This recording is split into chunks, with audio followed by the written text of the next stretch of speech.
and welcome to the last of the Log Cabin Chronicles. There wasn't scheduled a break, but there does have to be a timeout for the filming to get changed. Thank you for being here, and thank you for anybody who's watching this via the web.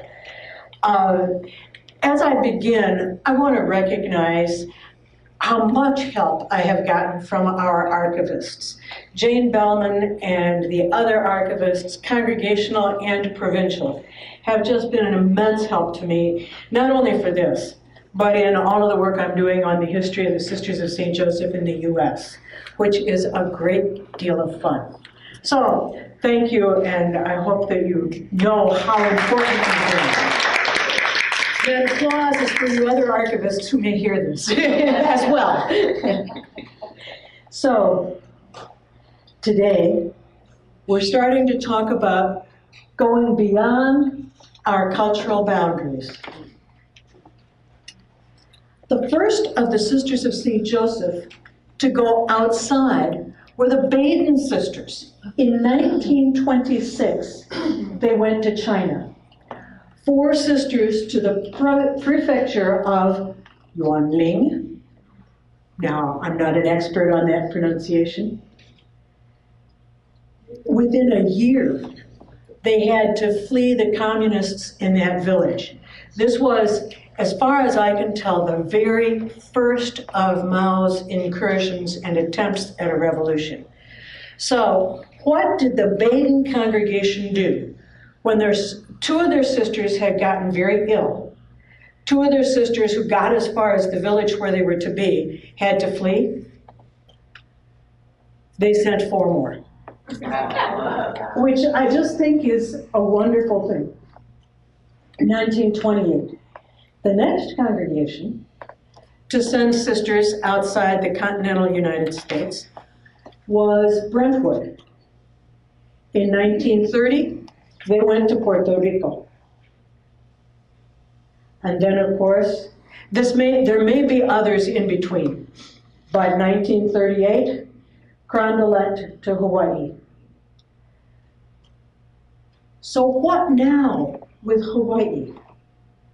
Between 1938 and 1950, we sent 31 sisters to Hawaii, 17 from the St. Louis province, 9 from the Los Angeles province, 3 from St. Paul, and later more from New York, and eventually all 4 of the provinces. So in those first years, the first 2 years, 16 sisters came. 12 of them St. Louis, 4 Los Angeles. Then 22 sisters in the next decade, 40 to 49. New York still didn't have enough to send in. 1947, the first Hawaiian received the habit, Sister James Teresa Joseph. And so I just heard the whisper, she's still living. And by 1956, 20 women had entered the congregation from Hawaii, and they had made their novitiates in Los Angeles. 1955, Mother Eucharista asked Los Angeles if they could take greater responsibility for the Hawaiian mission, it was called. April 30th, the Los Angeles Provincial Council replied to Mother Eucharista. And the underlying question was, is this a congregational effort? And I think this is something that's very interesting for us to think about where we're sitting right now in March of 2017. Mother Rosaline replied that in the council meeting, we felt it would be impossible for us to promise more help to the islands. Should the other provinces gradually withdraw, which must have been a rumor, we can't commit ourselves. we feel it would be unwise to incur the displeasure of the Cardinal by sending sisters elsewhere after constantly refusing schools in the province. So this was the time when, in spite of the numbers of sisters, there was a great pressure for sisters on the mission.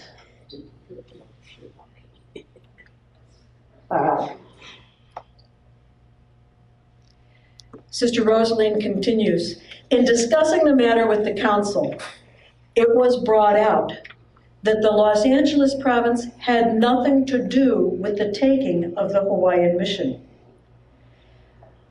and sent sisters there only on being asked to do so by Reverend Mother. After a short period passed, some girls applied to St. Louis for admission but were refused. Applications continued, and at length the General Council granted permission for the Los Angeles province to accept them. If any other province wishes to accept girls from Hawaii as postulants now, we will be happy to share. The Council does not approve of any statement being made in regard to our province taking over the islands at any future date. It was suggested that Hawaii be made a vice province. Devotedly yours, and we don't see the signature, Sister Rosalie. Interesting. This is perhaps the first mention of the possibility of becoming a vice province. So where were we? Resources and commitments in 1955. The reception of 1955, St. Louis had 36 sisters. St. Paul, 21, Albany, 35, Los Angeles, 42, and Augusta, 1. So the novitiate classrooms were beginning to fill up.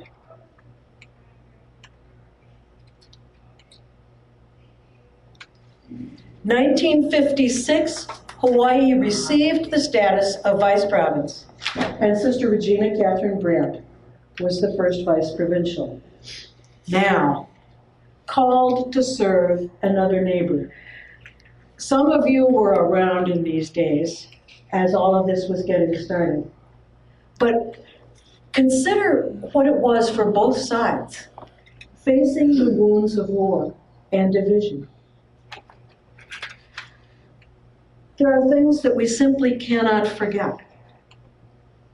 That December 7th, 1941, Japanese bombers attacked Pearl Harbor. More than 2,400 lives were lost in less than 2 hours then. Almost half of those casualties on the battleship Arizona. We cannot forget what happened in the United States. Between 110 and 120,000 people were relocated or incarcerated in camps. These were people of Japanese descent. 62% of them were citizens of the United States. Exclusion zones were determined by the Secretary of War, and Japanese, German, and Italian Americans could be removed from them and put into camp. That law was approved after 1 hour debate in the Senate and 30 minutes in the House. Based on local population concentrations and regional politics, even orphaned infants were interned. In Hawaii, interestingly, where there were 150,000 Japanese Americans, making up a third of the population, only 12 to 1,800 were interned. So there's more behind this than a perception of real danger. And the US Census Bureau assisted in the internment efforts by providing confidential information. We cannot forget what happened during World War II times.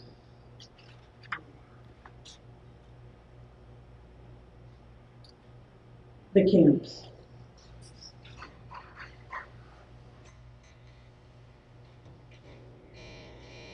And the children.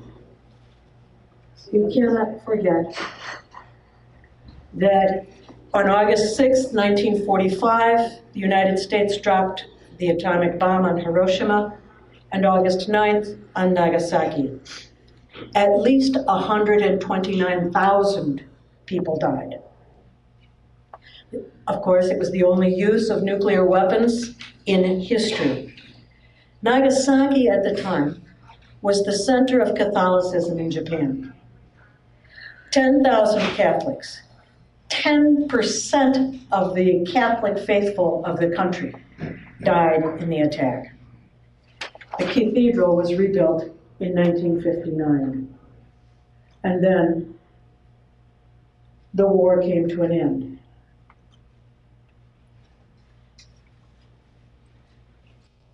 And we had a new superior general. Mother Eucharista Galvin was elected in 1954. At that time, in the congregation, the St. Louis province had 1,153 sisters. St. Paul, 1,151. We were just barely ahead of them. Albany, 850. Los Angeles, 644. Augusta, 83. And 36 sisters were serving in Hawaii. In that year, 134 sisters received the habit. Interestingly, when I went through the list of the sisters receiving the habit, the first on the list in 1954 was Tobias Hagen.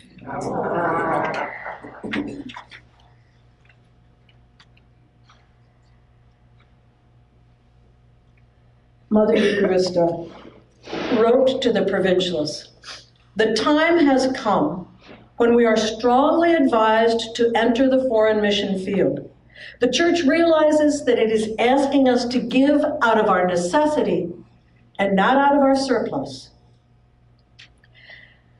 But the appeal is for planting the Church, which we cannot deny." And Karen Kennelly, in her book, Speaking the Language of Love, on the history of the Vice Province of Japan, says, with these decisive words, Mother Eucharista shared with the provincial superiors her conclusion regarding entrance into the foreign mission field. The Office for the Propagation of the Faith was urging all congregations with pontifical status to help plant the faith in pagan lands, while the time was favorable. The Sisters of St. Joseph were given the choice between Africa and Japan. In terms of Japan, Wichita, the Sisters of St. Joseph of Wichita, had been there since 1950. They had, by then, 8 Japanese sisters and 6 U.S. sisters on the mission there. Other congregations in Japan at the time included Maryknoll, the Minnesota Benedictines, the SSNDs, and the Sisters of Notre Dame de Namur. Where were we? Well, this was a time of growth. My reception. And Pat Quinn, who says that's her reception, was not there that day for the picture. Oh, I went to the doctor. 1959 was the largest group ever of postulants. 76 of them. Margie was there, and Gerard. Yeah. Oh, okay, Margie. Is she here? Where's So, oh, yeah. vocations were growing. We were being called to mission to the other side. And there are a lot of meanings to the other side. Mother Eucharista said, it's a favorable time. There's hope for building up the indigenous church. She really felt very strongly about establishing a novitiate. And perhaps because of experiences like Baden's, to know that if U.S. sisters were removed, there'd be a possibility for the community to continue with indigenous or native sisters. So, the Crondelet Tower in December of 1955 announces, mission fields in Japan are to be explored by Reverend Mother Eucharista Galvin and her assistant, Mother Edward Mary Mahoney, in March of next year. Now, interestingly, they go with the permission of Archbishop Ritter. Now, I don't know exactly why they needed, or if it was simply a courtesy to have the permission of Archbishop Ritter, because we were, of course, in multiple dioceses and archdioceses. So, shrinking the globe and broadening our vision. When they went and visited, Bishop Paul Furuya of Japan approved the purchase of property in Kyoto, which was to be for a novitiate, the establishment of a novitiate of the Sisters of St. Joseph of Crondelet in Japan, collections of funds for the projects. I imagine that that would have been collections in the United States, because Japan was in no shape to be, or not great expectations either, of giving to a Catholic project. And permission to conduct educational and health ministries according to the constitutions of the Sisters of St. Joseph. Now, we're aware that the mission of the Sisters of St. Joseph is rather broad, to do anything a woman can do to serve the dear neighbor. But think about this. This was less than 10 years after the signing of the peace treaty at the end of World War II. It was only 4 years after the end of the occupation by US troops. And so we get Sister Francesca Atzenberger and Bishop Furuya doing some of the more practical arrangements. Mother Eucharista, in 1956, wrote a letter to the novices and postulates. And she said, "It's time to look beyond the confines of the novitiate to the 20th century world, its problems, needs, and opportunities." Does it sound like an anticipated reading of Gaudium et Spes?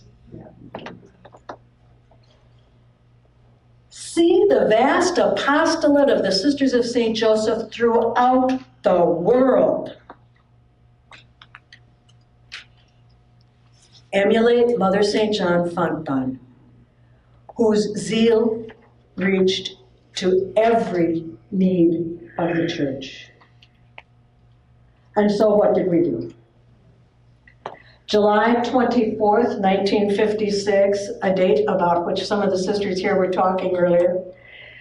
Sisters Ermina, Eva Joseph, Thomas Paul, later known as Rosemary, Serena John, known as Rachel, set off on their journey.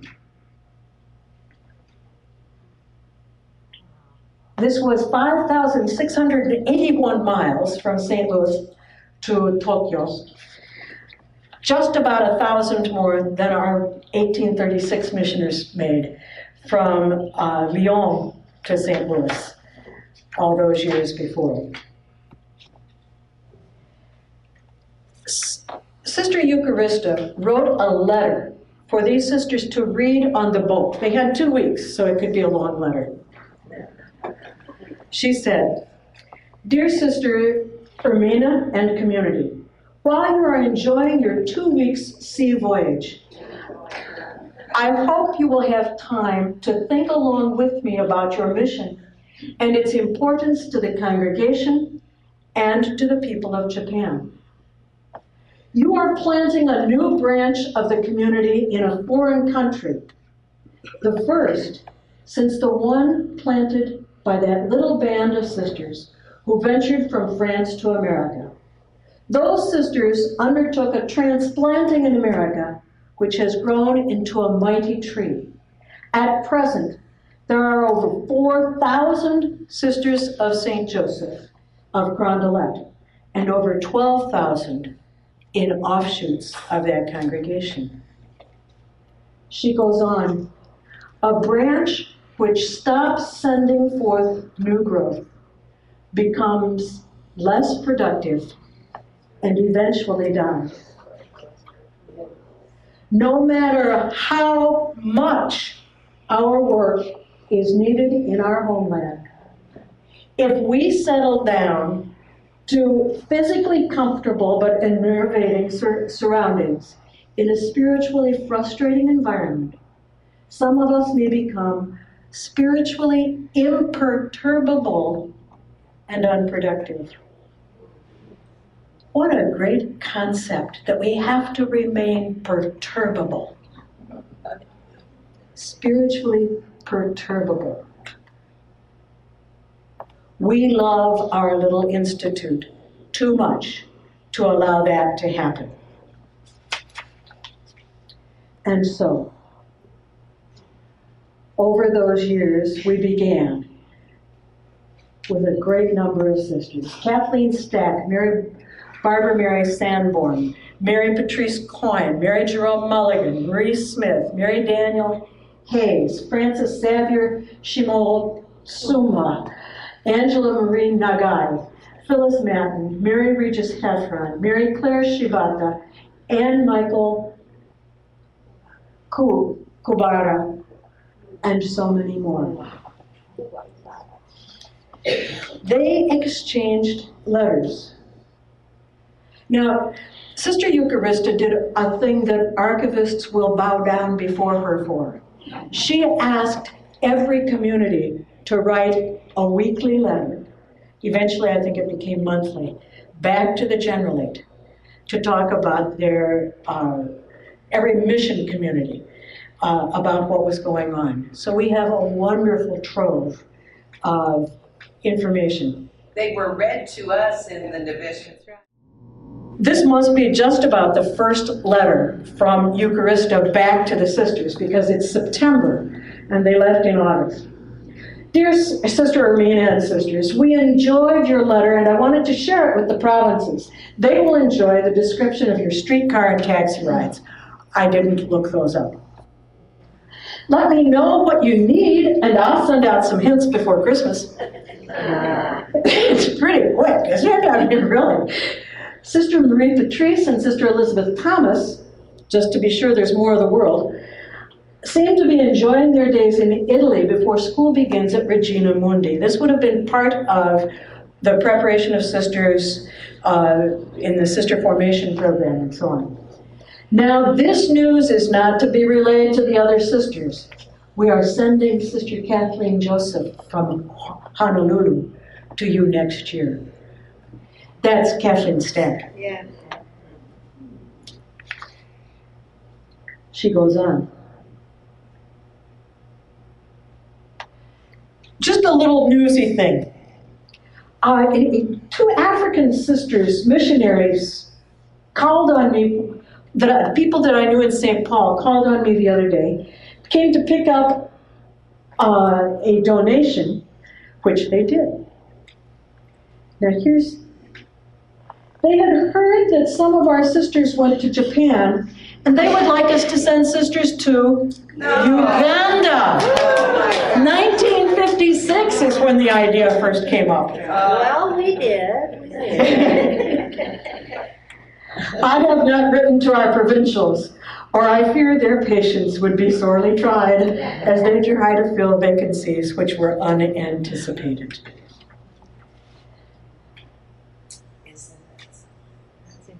So, when our sisters went to Japan, they had been preceded by the Jesuits. Francis Xavier, 1649 to 1644. He wasn't there all that time. But that was the first evangelization, when up to 760,000 Japanese became Catholic Christians. By 1596, there was persecution, and we have 188 Nagasaki martyrs. As I said, that was the center of Catholicism. The underground church continued from 1644 through 1873.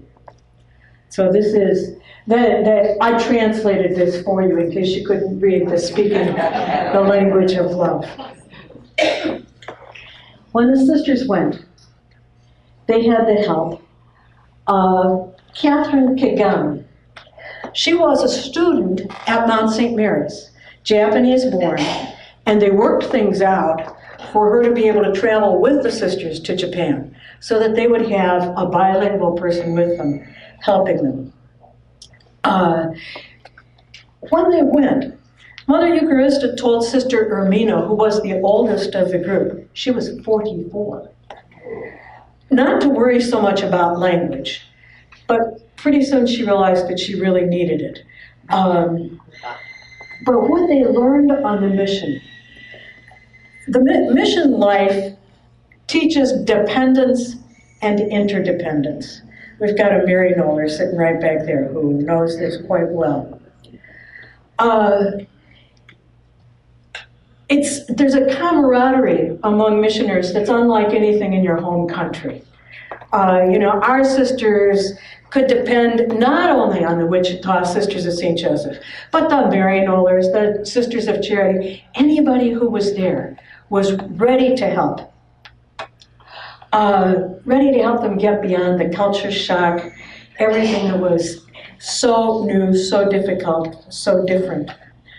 I was thinking about it, and one of the things that must have been a great help in that was that in those days, the Roman Catholic liturgy was exactly the same, no matter where you went.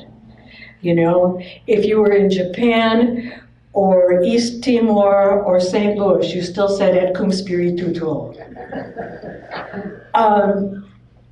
Now the Wichita sisters, they said in one of their letters, taught them the all-important word, orisamu.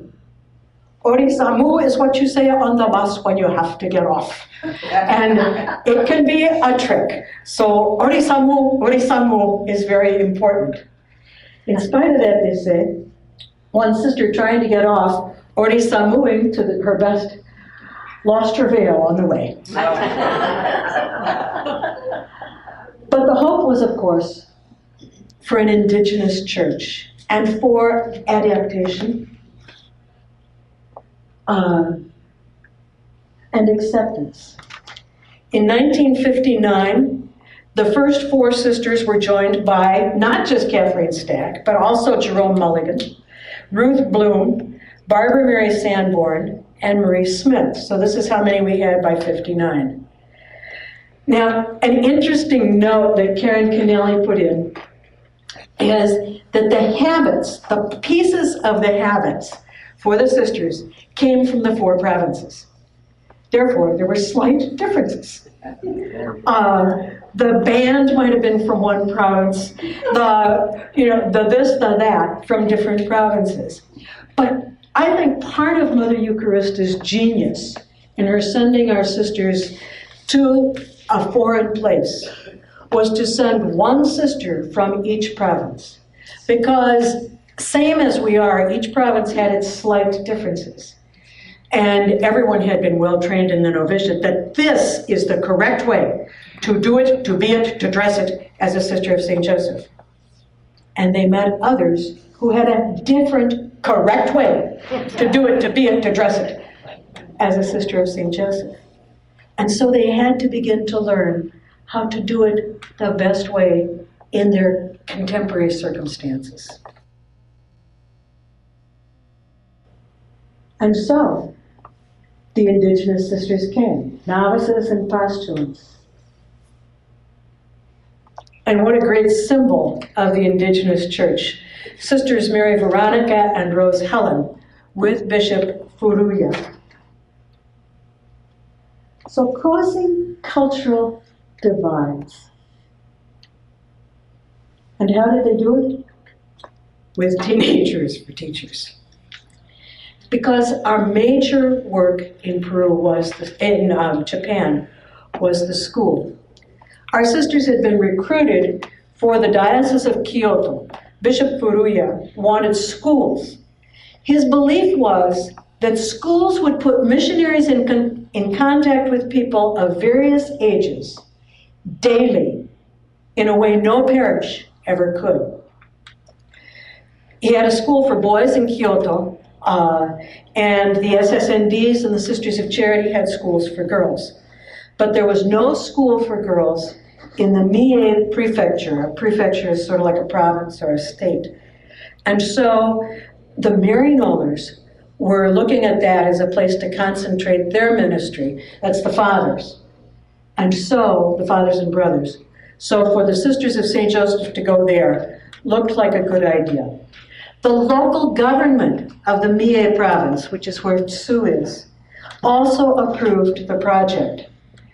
Groundbreaking for the school happened in March of 1958, and in April 59, the school opened. How did they do this? What was the idea with a group that was primarily, and by primarily I mean 98%, non-Christian? Well, they had religion class once a week, and the name of the religion class was What Christians Believe. They also taught values and ethics. They saw direct and indirect evangelization. Their object was apparently, even from the beginning, not that of trying to gain as many converts as possible, but more looking at quality of life. And so, the vice province grew. The Sisters of St. Joseph became incarnated in Japan. And for those of you who can't see it well enough to read it, that's the consensus statement in Japanese. And we have our sisters. Christina Takeichi, working with migrants in Japan. Now these are migrants largely from Peru and other Latin American countries. Christina served in Peru for a number of years. So that at one point, Peru was the only unit of our congregation that had members in it from every unit of our congregation. Because we had Christina from Japan, Francine, I think Francine was probably the only one from Hawaii, and sisters from the 4 continental US provinces. Plus, we had Peruvians. So, Christina speaks Spanish and works with migrants.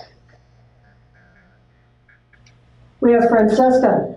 They're working with a cooking class. And of course, most known to us is Lucia, history teacher in Sioux, most recent student in the United States. So, yes, she studied in St. Louis. She lived at St. Matthew the Apostle Parish. The school opened in 1959, junior high established in 61. Sheila Marie became the second principal in 1965. Then Barbara Mary in 68. Madeline Nakatsu became principal in 77. And Grace Saito in 2010. So here we have, from the 90s, a picture of the faculty and sisters. You see up there, right, Rachel and Madeline sort of up front. And then we get, whoops, wrong way,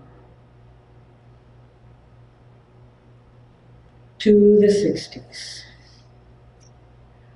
What did the 60s bring us? John the 23rd, Martin Luther King, a Catholic family in the White House, the Vietnam War, Vatican II, Dorothy Day, Mary Lou Tobin, the U.S. in space, and of course, a plethora of vocations. Pat Quinn, right. And there were some others that year. Reading the signs of the times. How did this get started? It's a very interesting question, and I'll admit I had no idea about this until I was writing the history of the Vice Province of Peru. I was in Lima working on this, going through old letters, and suddenly had to go across the way and confront a sister and say, "Is this true?" How did it get started? It actually began with a Christmas card. Sister Marie Esther McHale had done some, I think it was, travel with students to Europe. While in Rome, she met some Roman officials. One of them was Archbishop Romulo Carboni, and she continued to exchange Christmas cards with Archbishop Carboni.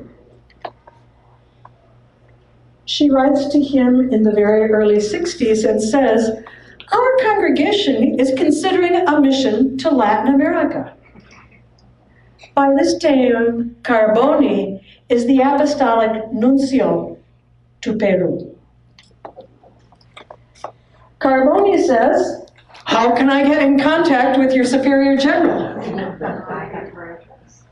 Maria Stair says, this is Patricia McHale for those who might know her by a different name.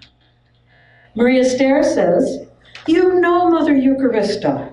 You met her one day about 5 years ago at St. Anthony's in Minneapolis.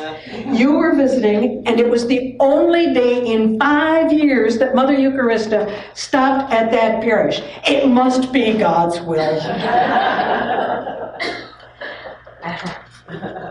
So she says, write to her. Whoops. Reminder of Pope John's appeal. John the 23rd, concerned about the growth of communism in Latin America in particular, asked the U.S. Church, and maybe some others, to send 10% of their personnel in mission to Latin America. That would have been an invasion. That would have been 400 of our sisters, okay? Not to mention, the only group that I believe ended up sending 10% was there may be one other diocese in the U.S., but Jefferson City, which was at that time a mission diocese itself. They had so few priests that sending like 5 was 10%. But, so, reminder of Pope John's appeal. Tell her all about the vocations to be gained. It would seem as if God wants us to give sisters to the missions now, rather than wait for the improbable day when we might have a superfluity. Now, if over 4,000 wasn't a superfluity, I don't know what her dreams were. So the Archbishop writes to Mother Eucharista, "I remember fondly meeting you at St. Anthony Convent in November of 1959. Now, Maria Stair, of course, said, "Don't mention my name." So Carboni says, "Mother Omer of the Sisters of Charity at Mount St. Joseph, Ohio, tells me your community is looking at a mission in South America. Allow me to help you." So then he begins to talk about Peru. Peru has 11 million people, about 5,000 sisters, half of whom are missionaries. "I am looking for a first-class community.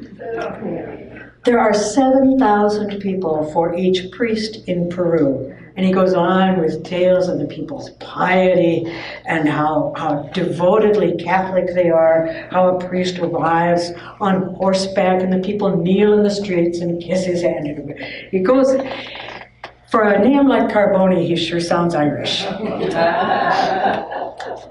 But he says, we need nurses and teachers. And so, October of 1961, Mother Eucharistic visits Peru, finds out that a house might be donated in Arequipa. There is a Peruvian sister who belongs to the Los Angeles province, and the Munoz Najar family is prepared to donate a house. She visits Ica and Chimbote. Now, October visit, October 31st, she writes to Archbishop Carboni, "You will be pleased to know that our council has approved the establishment of a school in Chimbote and in Ica, in Arequipa, a novitiate. We will begin in April 1963. So she's given people a good amount of time. We may also be interested in a small hospital, So then, out goes the call to the congregation. Dear sisters, please let us know your feelings. I'm excited, I am willing, I am uninterested about the idea of participating personally in the missions in Hawaii, Japan, or Peru. Signed. Give your province. And please feel free to write an autobiography explaining your aptitude for mission work." Well, March 1962, not 63, the Crondelet Tower announces 9 are to go to South America. To Arequipa, Amelia Hogan, Marie Loyola Sanders, Maria Stare Michaela. The one who wrote the letter. The one who wrote the letter, right. The one behind the deal. Chimbote, Martina O'Loughlin, Kathleen O'Malley, David Marie Avalos. And Ica, Gabriel Joseph Gusson, Therese Donahue, Catherine Patrick Tubbs.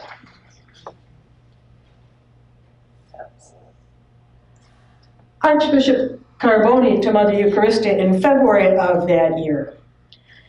Let me tell you about the military hospital in Lima. The Archbishop insistently wants to offer it to you. The Daughters of Charity are leading it. Now, remember how many times we followed the Daughters of Charity somewhere, including on this land where we're sitting? Sister Annette was the one who was working with the Sister Formation Conference, traveling not only around the United States, but all over the world, talking about Sister Formation. Happened to be in Peru, and Carboni happened to see her, happened to show her the hospital that he thought maybe would be good for us, the little hospital. She said that only the most highly trained nurses would come and would expect professional recognition and responsibility. Now, there is some machismo in the culture, some expectation that perhaps nurses would be more like cleaning ladies, and she wasn't going to let them think anything like that was going to happen. Then, the Army wants at least 22 sisters on staff, including faculty for the nursing school. So, Mother Eucharistia writes back, "If you believe that 4 sisters, with an additional 2 each year, could undertake this work, we will send 2 of our hospital committee members to study the situation." Must have been okay with him, because Sister Margaret Eileen McClarney and Mary Arthur Meyer went and wrote back to Mother Eucharistia, having spent 10 days observing the great poverty and neglect that exist in this country. We believe we cannot be too complacent. Our recommendation, that you send sisters to the military hospital. Crondelet Tower, June of 1962. 16 sisters assigned to the foreign missions, 14 to Peru, 2 to Japan. Last time the tower announced it, it was 9. And so, we have the first missionaries to Peru, with their names in those days. Martina O'Loughlin, Rita Claire Brennan, Gabriel Joseph Gusson. These are in the front. And Amelia Hogan, Therese Donahue. Middle row, Catherine Patrick Tubbs, David Marie Avalos, the one brown face that sticks out there.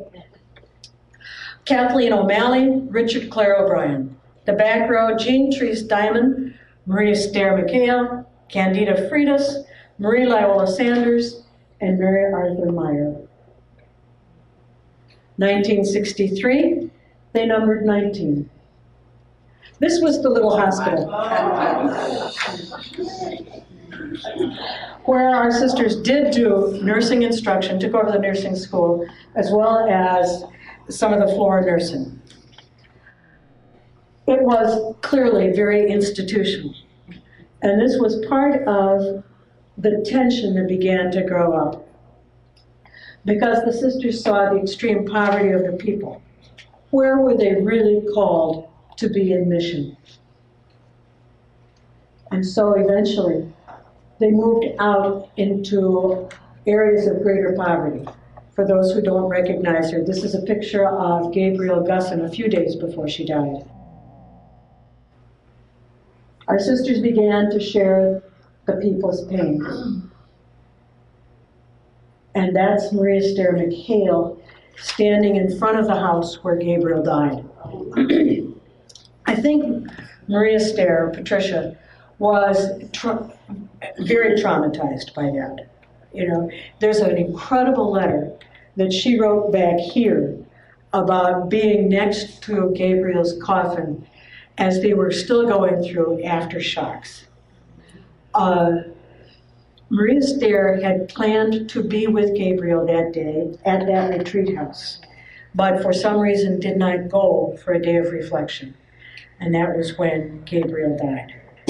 But that too, that earthquake, shook more than the ground. It shook, probably in a very significant way, the church in Peru, the people who, and particularly the missioners, saying we must go out and be much more among the people.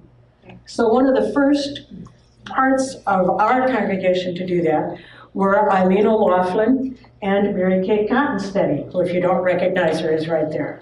They moved into a very poor barrio in Chimbote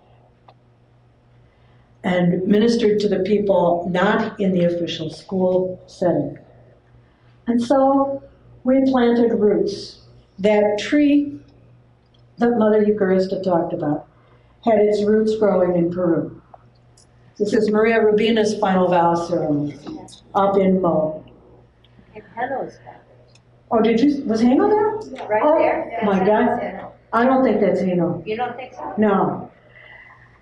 These are the sisters that Mary Kevin called the co-foundresses in Peru. Maria Rubina, of course, Rosa Orellana, Carmen Carrion, the first Peruvian sister to be deceased, Genoveva, Maria Inez Gutierrez, Saida, and the new provincial Gloria Zapata.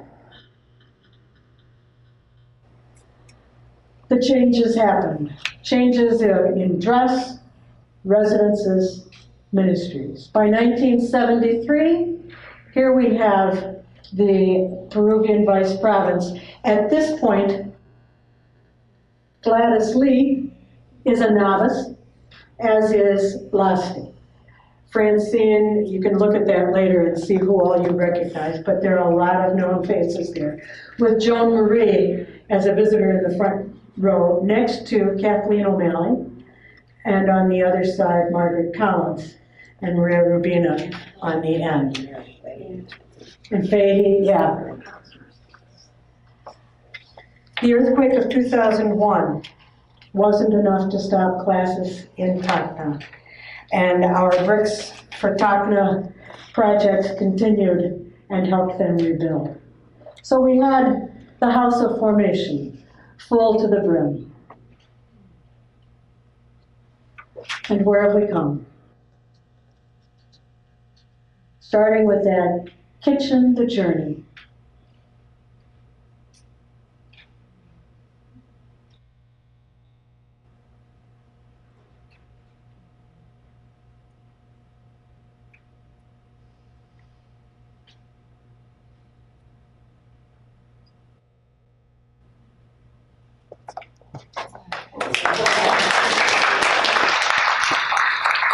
Thank you very much. We've made a good start.